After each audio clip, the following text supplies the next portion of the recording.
Ako yung youngest castaway. Sa Alliance ng Power 5, nakatulong kayo sa pagbabago ko in a positive way. And alam ko nakikita nyo na I've matured naman eh.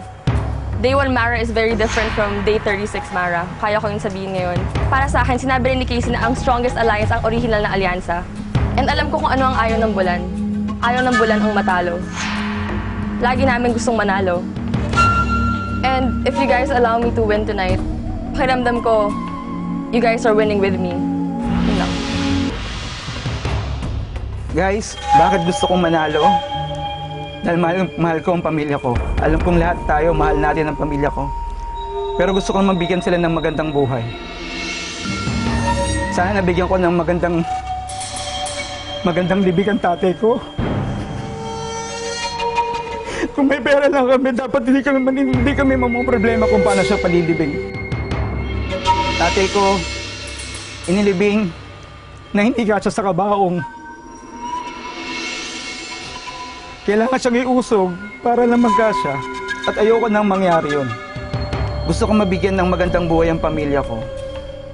At alam ko yung 3 million, hindi ko makukuha yun kung magtrabaho ako ng ilang taon, pag-iipon ako na matagal yun.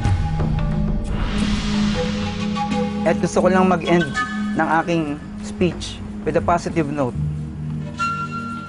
Amazing. Salamat. Nandito ako ngayon. Minsan naisip ko bakit. Nag-follow lang naman ako eh.